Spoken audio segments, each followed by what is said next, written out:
Hi, and welcome to Springfield 2100. We're 75 years away from the next century, and we're 45 years past the loss of Precision Valley to Wall Street. And today we have here a person who hopes to get on the select board and help us recover from that particular disaster. Doug Johnston ought to be known to a whole lot of you viewers, and I'll let him introduce himself. Hi, I'm Doug Johnston. I've been a resident here in Springfield just about all my life. I was born and raised here in Springfield, and except for a few years, attending college and spending some time up north, I came back to Springfield as a police officer, got hired as a police officer. So were you one of the kids who was affected when the brand new high school burned down the week before it was supposed to open? No, my sister was, but I wasn't. We're talking about a real long time guy here. So what has your experience been? Were you employed by the town at the time that Wall Street came in and took away the Capitol base? Yeah, I was in the mid '80s. What was the effect on town employees when that was happening? Well, the effect of town employees at the time, there was a period where everything was tight, obviously, budget-wise, and there was a time period where I think it was like 6 years, there's no cost of living for employees. Wow. Well, at that time, a woman in the PTA, my son was at Union Street and Park Street at the time, but one of the women in the PTA said that their house value, had been reassessed from, what was it, $15,000 to $250,000. It was one of those on Cherry Hill, and it had a bathroom for every bedroom. So I think the revaluation was appropriate. But what you're also talking about is so much tax revenue was lost when Wall Street ripped the factories out of town that taxes went up 240%. And we're paying that now, and we complain about that now. But like this 40-year-old that I was talking to recently, they don't have any idea that maybe 240% might be worth complaining about, but it shouldn't be usual. No, it should be. The thing is a lot of this industry went overseas, and that was, I think, part of the problem. And unfortunately, the United States relied on the cheaper labor and stuff, but it came back, I think, to bite us. Well, yeah, obviously the people who moved it there didn't live here in town.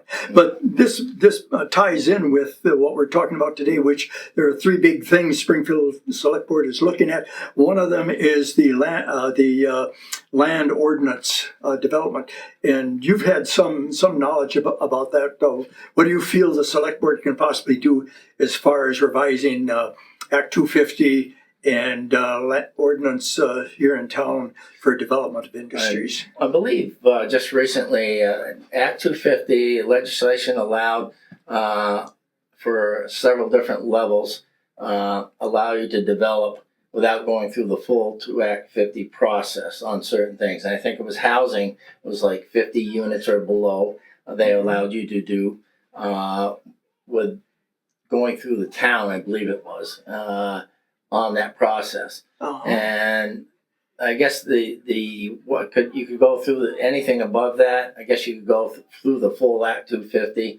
And then there was a section there where I don't know quite the details, but it would require the town to take over the whole process and stuff like that. But they went to the lower, I think, plan. There's like A, B, and C. I think they went to C, where it was like 50 units or less they could approve on. There was a family here in town that wanted to put in a solar panel farm on their land a few years back. And NIMBY played an awful big role in that. Everybody around, stood up to oppose it. One of the select men at the time went out to visit the home of a family that was opposed to it. And he looked around and he said, "You can't even see it from here, and you're raising an objection." And now we have a quarry proposal. And I wonder if you heard anything about that, if you know what's going on, how you feel it could be dealt with. Well, I I know there's some concerns about that. I don't know if it's about, because I haven't followed that in detail by any means, but some of the stuff that I have heard was the concerns about the noise coming from the quarry. Also, the residents in that area, they have artesian wells. And is that going to affect them? And if it does affect them, what's going to happen and how is it going to be dealt with? So there are concerns on both sides of the party, and I think it's a matter of getting together and basically, what are your concerns and what are your on the other side concerns? We want to develop it and what they intend to do. Not too far up the road, it was what I think it was Ferguson Pits. They used to call it. It was a quarry up there, so there was one not too far away. Okay. Does the town have any way of figuring out roughly how much revenue they would get from an operation like a quarry or another factory coming? Is there some sort of procedure set up where they can project numbers and say, yeah, this makes it worth it, or this doesn't make it worth it? I don't know if there is a way to do that. I think if you're building a building, obviously you could see the revenue coming in as far as that goes.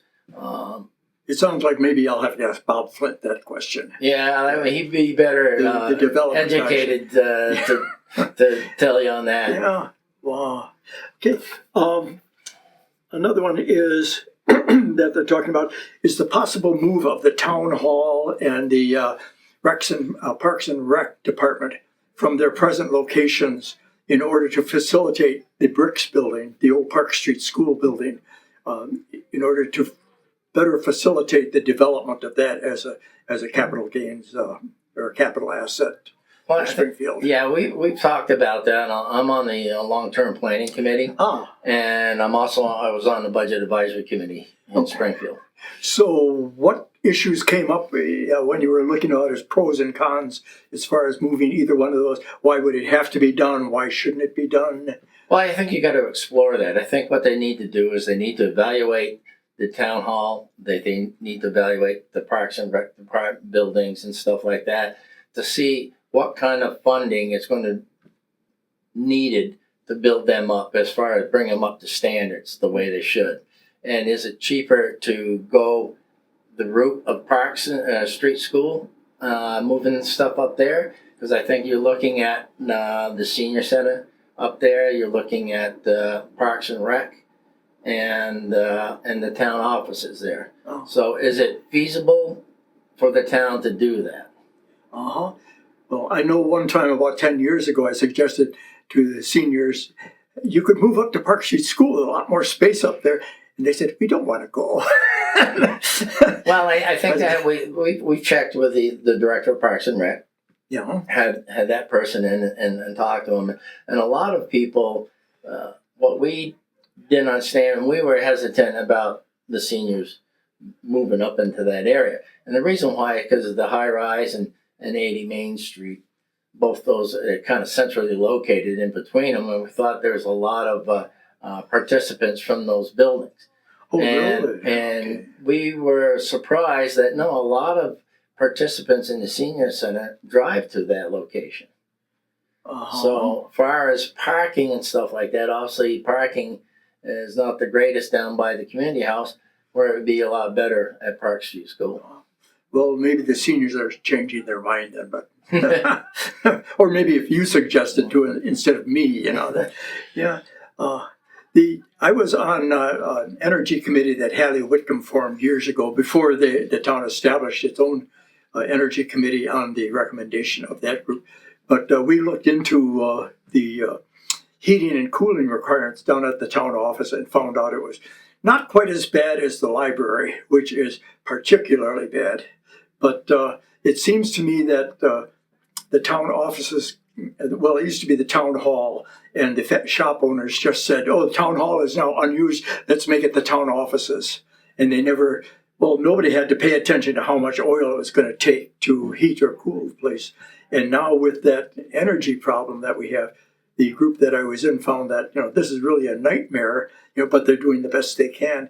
And it seems it would be better to move the town offices just about any place other than the building that it's in.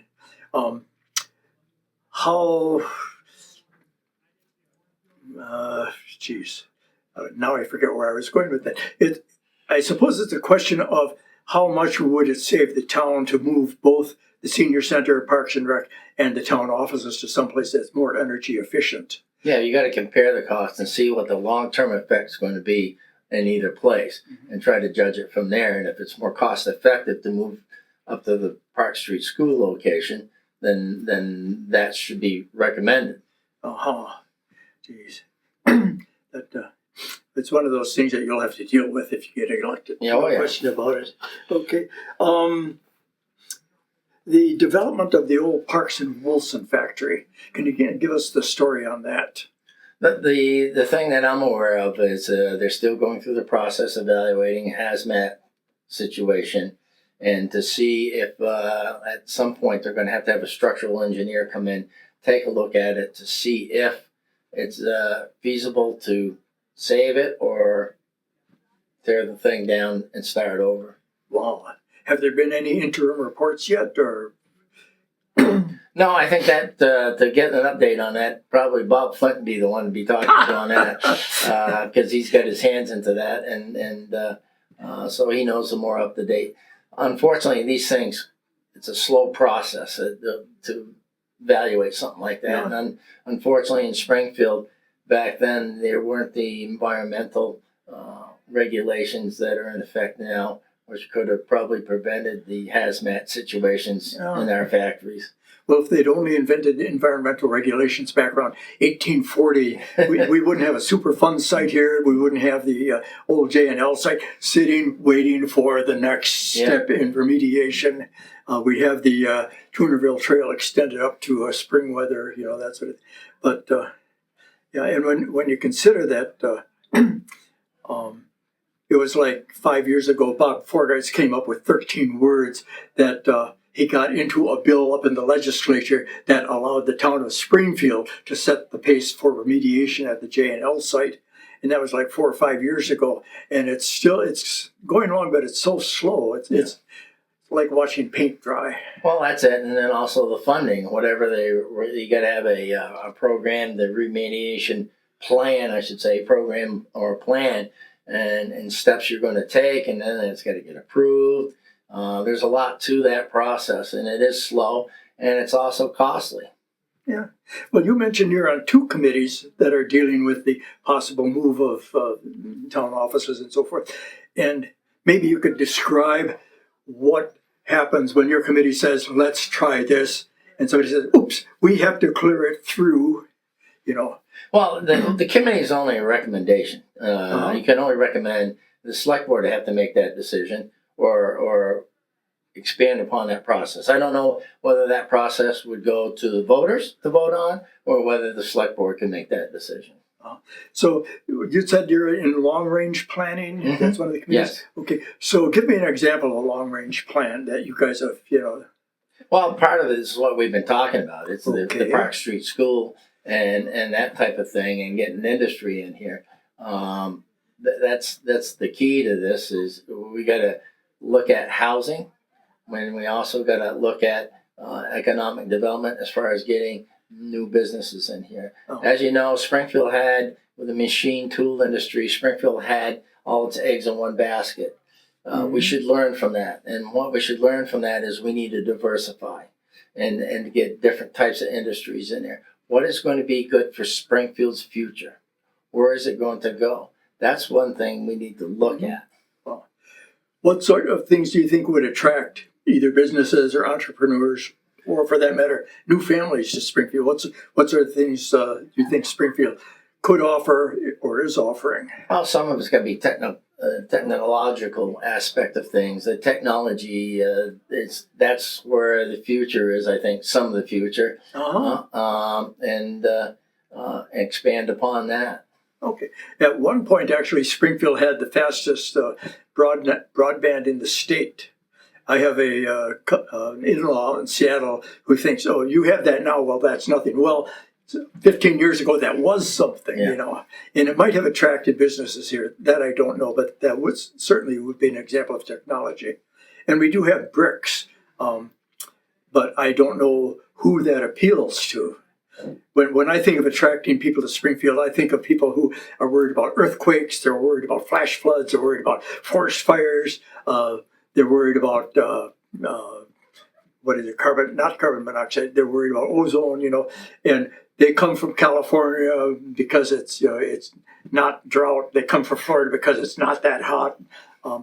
But what do they bring with them? And for the most part, what I see are retirees who come. And when you look at Springfield's output, economic output, I don't know how much retirees actually contribute to it.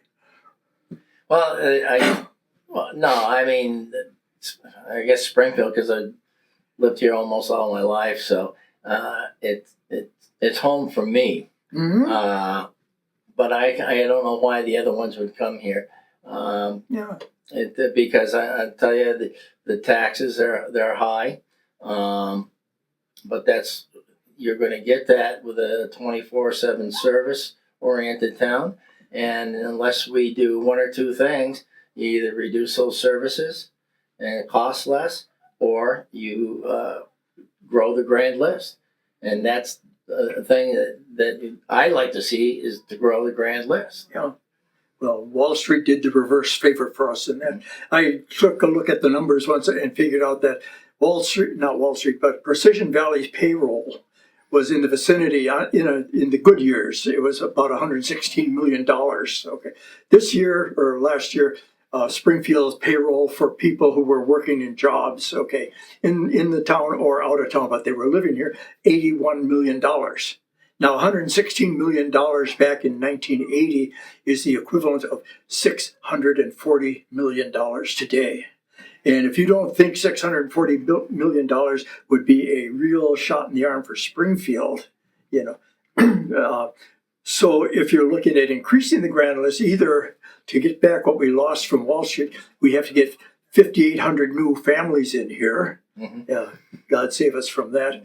Or we'd have to get industries in that somehow found Vermont to be advantageous. Well, and I guess there was an opportunity to get several businesses in here, but the AI is going to require a lot of electricity. The electricity rates here and the state, my understanding, there was, I think it was Google or some outfit like that was looking at having a place up here, but the electricity rates for running it were going to be too much, so they went elsewhere. So we need to reduce those as much as we can. Well, I just saw numbers yesterday. I didn't write them down, but they gave the electrical needs of small, medium, or large AI data centers, and the small one, use as much as 250 homes.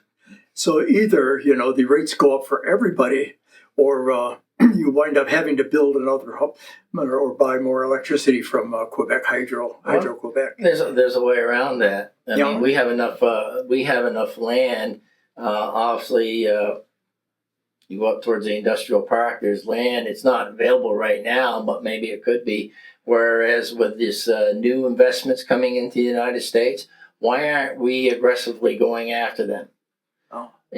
That could benefit Springfield or the state of Vermont tremendously, but the political aspects of things aren't the greatest. But we know our representatives are here for the people, not necessarily their political party. Yeah, and they ought to start looking at what they could do to benefit. I would say Springfield number one, because it seems like all the northern Chittenden County seems to get most of the funding and attention versus what the lower half of the state gets. Yeah, well, Springfield actually used to be the town in Vermont. Burlington was just a little bitty town, and Montpelier was just the capital. But anybody who needed anything done would come down and talk to somebody like John Follett, or Ralph Flanders, and they would drop the word with the appropriate bank in Boston or the appropriate politician down in D.C. to make things happen. And that's one of the reasons why we have a flood control dam rather than a hydro dam up here, because George Aiken, our senator, was against government-funded hydro. So, that's the way it goes. But when you have people coming to Springfield, I think of the hippie invasion back in the 60s, and one of those semi-hippies actually was Steve Green, who arrived in town, and he had some money behind him, and he had an idea of founding a restaurant down in Springfield. So he founded Penelope's, and he was talking to me once about coming into town and proposing to do that, and he said everybody's saying he's going to hire all those hippies, he's going to attract all the bad elements to town, and she said, I didn't attract them, I just hired them. So they were the restaurant set, and that was, certainly a key for downtown after the Adna Brown burned down. Yeah. And what we need to do is attract people like that, which might be one of the reasons that Governor Scott has told Springfield it has to come up with 531 houses. Okay. Yeah. I don't know if you followed the Housing Commission at all. No, I haven't. I didn't realize that was the number that was come up with. But, the thing is, they've looked at to make it feasible for developers and stuff to take a look at. And you gotta, what I don't see happening is somebody who is organizing, talking to some of these landowners that have land, open land, where there is water and sewer nearby, where they could connect into to see if they were interested in developing it. And if so, what can we do to help you do it? And link them up with a developer, and you could get your housing units that you need. And once you have your housing units, at the same time, what you should be doing is trying to attract businesses here. We just can't sit back and think businesses are going to come to Springfield. We got to be aggressive and go after them, and we got to offer them a deal to get here. I'm sort of wary of offering businesses a deal after that one bakery was given $21,000 to open up a donut shop at the top of Main Street. So they opened up a donut shop, and $20,000 later, they closed the donut shop and they never paid Springfield back. Yeah. So, but that's just my personal feeling. I'm certain the town puts roadblocks and rules in the way to make sure that they don't get stiff like that time after time. But when you mention developers, I always imagine the worst. Well, it shouldn't be on taxpayers' money. It should be linking the two up, and private developers that they're funding the project, not the taxpayer. Mm-hmm. That's what needs to happen. Now, my understanding that the development they're looking at going in off South Street is privately funded. I think just about everything is actually. Yeah. And the publicly funded ones we have depend on the federal government continuing to provide the money for them. Yeah. And I think Vermont's state budget is dependent about 35% on federal money. So if the White House decides, hey, we're cutting off this, for seniors, all of a sudden Meals on Wheels and the senior center lose some funding, and we as taxpayers wind up having to make it up or just seeing them fade. But that's just my own paranoia. I guess you not only have to have more more clout to keep developers in line, but a whole lot more faith in them than I'll ever be able to generate myself. Well, I think what you got to look at is with the private developers that they're going to invest in money where they're going to make money. Mm-hmm. And the thing is like I said, we need more medium to higher income level housing. Well, Springfield Housing Authority had a great example with Westview. It's now on its third change since I moved to town. The first developer or the first owner went bust, the second owner went bust, and then Springfield Housing cobbled together all these developers to get it running the way it is now. But certainly the second guy who was in there, I forget his name, but he just ran the thing into the ground knowing that he was going to bail out sooner or later. Yeah. And on the other hand, you have people like Steve Green, who's a developer, and he can't possibly go wrong. He's done a whole lot of good stuff all over the place. So, but that's just my own attitude. I was on the Housing Commission myself. They just recently disbanded after issuing their report, and we identified something like 38 sites within a half a mile of downtown. I was really concerned that people be able to walk there simply because Springfield has such, like most of America, such a huge dependence on gasoline. And I figured if we, if we have everything within a half a mile of downtown, we would have 531 families that wouldn't have to depend on a car to go shopping, to get to the doctor, to get to the schools. And it's possible, if people don't mind living really tightly in some places, it would be possible to get all 531 families in there. But there are various types of developments, like there's the standard construction housing, there's Habitat for Humanity, there's the multiplex, the condominiums, the apartments over shops. There are all sorts of different approaches to it that would have to be considered. And I don't know how the town could possibly go about figuring out all the approaches that would need to be done in order to make any of that happen. Well, yeah, I don't know how they would go about that offhand. That's something that would actually have to be looked at. And what do the people want that are looking for housing? What are they looking for? I think you'd have to find that out before you could answer that question. Yeah. Well, I have a feeling that most of the people that move to Vermont, not Springfield necessarily, because I don't know that our reputation has improved that much in the last 15 years or so. But a lot of people move here on the assumption that it's going to be all cows and woods, and bluebirds. And they just expect that, whatever they're going to be living on here will be more than sufficient because they're coming in with enough money to make that all happen. And I don't know that those are people that would be particularly interested in supporting Springfield as the whole town. They probably are not going to be interested in the school system. They're going to be living far enough out of town that they're not going to worry about law enforcement. And they don't mind hearing the gunfire off in the distance during hunting season because it's so far away from their house. Well, you got those types of people looking for that, obviously, and then you've got probably the older population that wants something close by, like you said, that are at a point where they want the amenities were within walking distance or whatever, within reach, versus living out in the rural by themselves, that type of thing. You have somebody with their spouse is deceased, that type of thing, and looking to move into something that's easier to maintain, and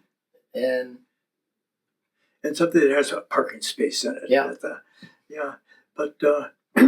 But when you get farther out of town, if gas goes up to $8 a gallon or whatever, all of a sudden you find out that you're on a desert island. It's very inconvenient to get to move into town. Public transportation, that's a mirage, pretty much. Yeah, in the rural area, I agree with you on that. But the gas prices are coming down. I'm happy to hear that. Yeah, they are coming down. Not as low as I'd like to see them, but they are. They come in different parts of the United States. So you could see them in the southern areas. They're dropping down. They got them less than $2 a gallon type. You're thing. kidding? No. So that usually any trends seem to start out in the west, then kind of move down into the southern part, and then drift up into New England. Yeah, wow. I think you're gonna find that. I'm hoping by summer you're going to see it less than $2 a gallon. Don't know, but I'm hoping. Well, I wish I would have to be able to worry about that sort of thing, but I haven't owned a car in a long time. So. Well, it's not just gasoline; it's fuel oils that for the housing and stuff like that. I mean, that I know affects the older generation. Yeah, well, the last time I paid for fuel oil, it was 18 cents a gallon, and I said, I'm never doing this again.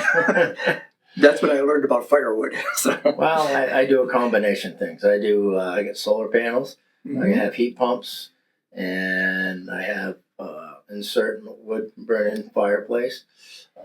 And I have an oil furnace. So I've reduced we were using roughly 1,100 gallons a year. Holy cow. And I got it down to about 450. Do you have any tips for the rest of the homeowners in town as to how to do what you're doing? Well, I think it's the incentives, whatever they have. I didn't have any incentives. I've invested in the solar panels myself.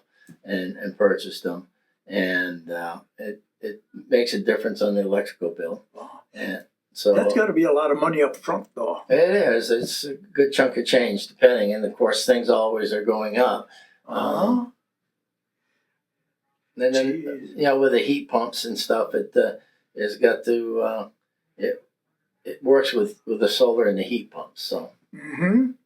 Well, the state of Vermont about 3 years ago was looking at getting 3,000 heat pumps installed in houses around the state. I think it got stalled in the legislature, but it occurred to me that two guys, because a friend of mine had a heat pump installed, and two guys did it in like 2 afternoons.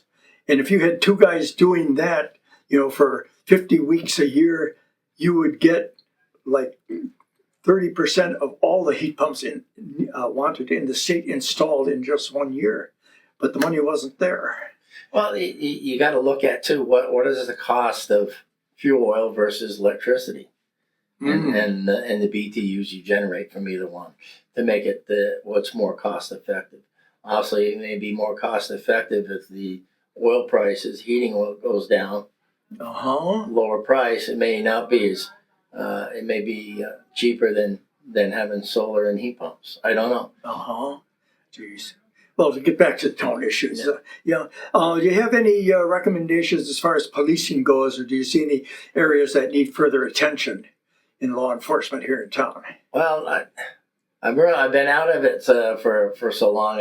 I really haven't kept up with the police end of it. Yeah, I mean, once I got done as far as the chief of police, I ended up being the executive director of New England Association Chiefs of Police. Really? Yeah, I did that up until 2024, and then I retired out of there. Oh my gosh. So, do your shoulders feel a little lighter as a result? oh yeah, it's kind of nice to relaxed, and this allowed me more time, obviously, to get into the select board and spend time there as far as doing stuff. Yeah. Any particular areas in the town budget that you'd like to see either built up or cut back some? Well, I think it all depends on what the taxpayers can afford, and the thing is the prices aren't getting any cheaper. I can tell you, probably it was funny because I attend just about every select board meeting. I don't think I only missed 1 or 2 in the last 3 or 4 years. Wow. I do it via Zoom most of the time, but when I'm on the budget advisory committee, I attend those in person. Mm-hmm. So the price of vehicles have gone up. I mean, I think for what they're paying for one vehicle, I think I could buy 2 when I was chief. So that gives you an idea. They're bigger vehicles too, which are nice. But it's just a matter of how do we keep costs down, and the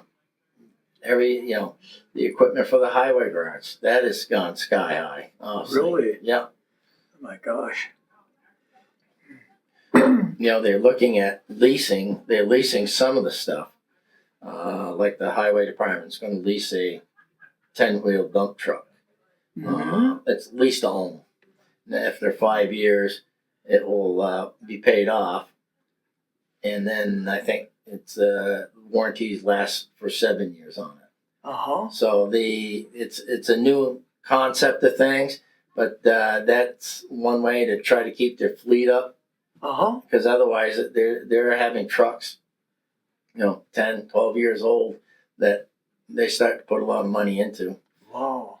Is there any sort of a co-op agreement with other towns as far as vehicles like road graders or scrapers, dump trucks? The town says, we need one for only 2 months a year, and another town says, you can use ours, and in return, what we're going to need is your street vacuum cleaner for 2 months. Well, the problem on something like that, usually when somebody, the towns need it at the same time versus what the town has, so it looks like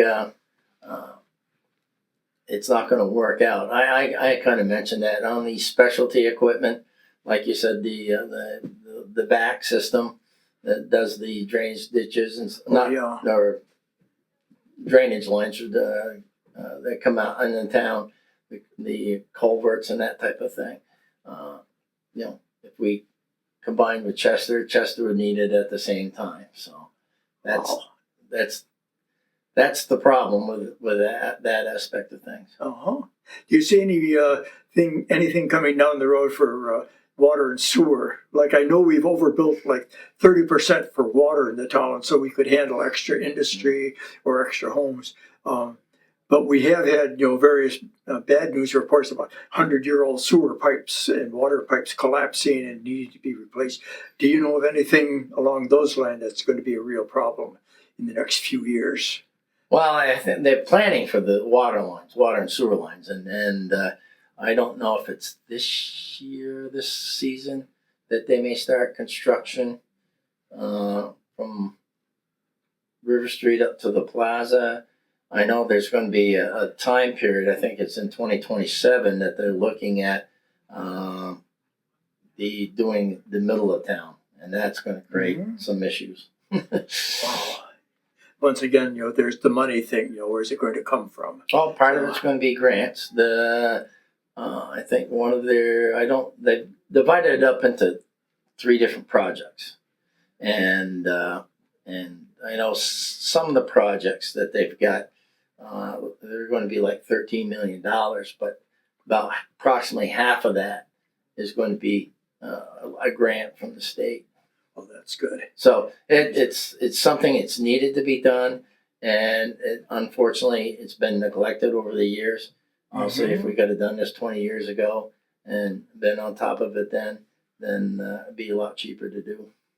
I hope so. Yeah, that sounds like it would be part of this big plan to redo the main street through Springfield into traffic and pedestrian walkways and planters and something like that. Are you up to date with any of the progress on that? Or Well, I know there was talk about putting a rotary at the bottom of South Street Hill. Again. Yeah. And then taking Clinton Street from, I think, Bridge Street in, making it down to 2 lanes with a lane in the middle for left-hand turns, and then having bike paths or sidewalks on both sides. Yeah, the Tunerville Trail has pretty well been stalled right at Bridge Street, and I think the hopes are for it to get all the way up to spring weather, but getting it through downtown seems to be a real problem. And maybe they're redesigning that road as part of that. So I know that's one thing, and then my understanding too is they were, I think the state was looking at another rotary type thing up by the plaza at one time.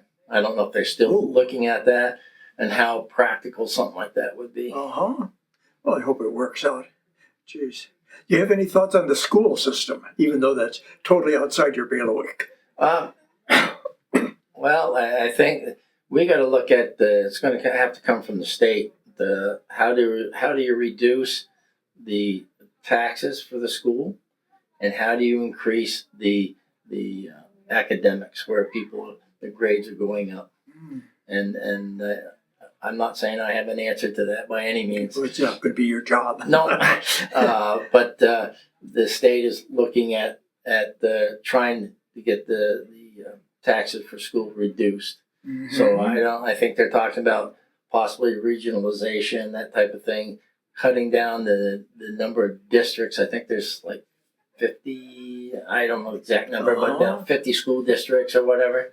Could be more or less, I don't know. Reducing those down. Well, we might get the same treatment of our students that they get up in Burlington if that happened, but I doubt it. Yeah. Okay. What else do we have here? Okay. Do you have any specific suggestions for the Parks and Wilson building? That's the oldest factory in town. It was built in 1828. And as you said, the engineers are going to have to look to see whether or not that can be preserved. What would you like to see in it if it were salvageable? Well, if it's salvageable, or even if they have to rebuild, I think you're looking possibility of either rental units. You could have businesses on the bottom floor, apartments on the top floor. It depends on how big up they can go and what will be allowed to be built there to begin with. I think they got some renditions on what they would look like type thing. Yeah. Okay. Of course, then you're dealing with parking with that too. But that's where Park Street School, where the Marsh property used to be, they would use some of their parking over there, from what I understand. Anything else that you'd like to get out to the voters of Springfield? Well, I just think that to me, I don't think we go after other businesses, attract them to Springfield. We have a lot to offer here.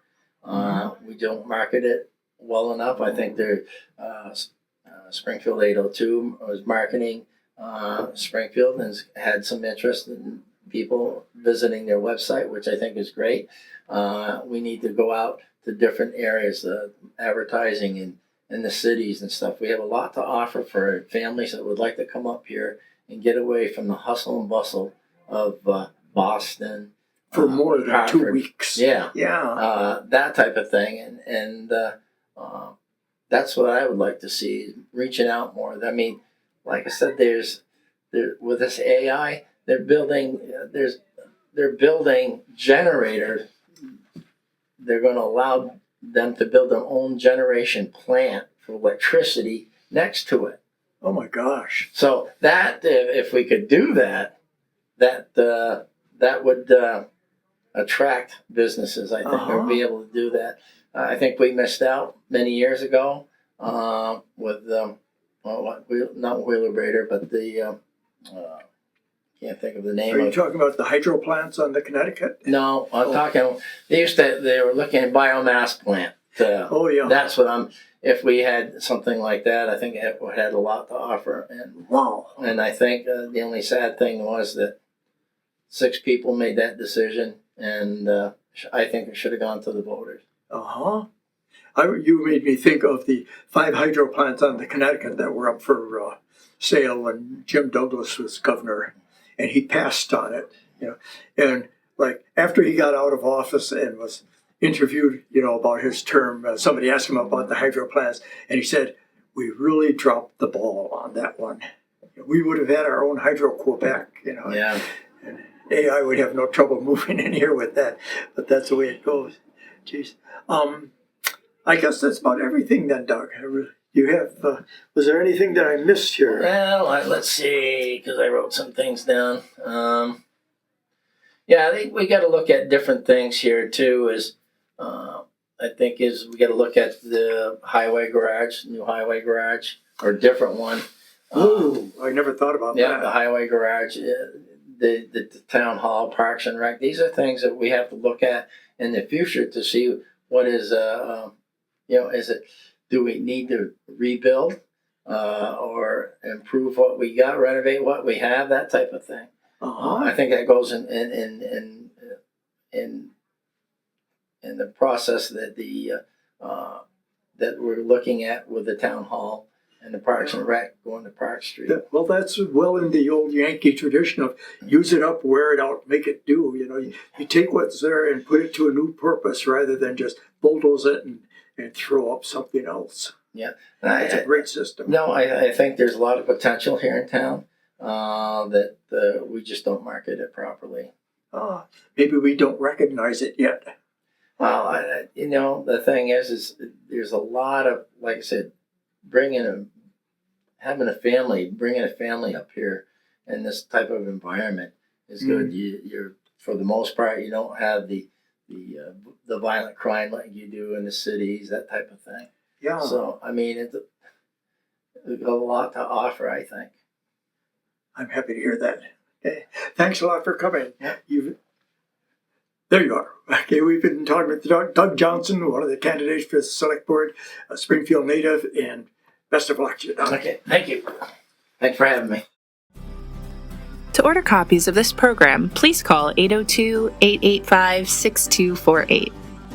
This program was created using equipment of SAPA TV. The views and opinions expressed in this video are not necessarily those of SAPA TV or its staff. Visit us online at www.sapatv.org. Thanks for watching.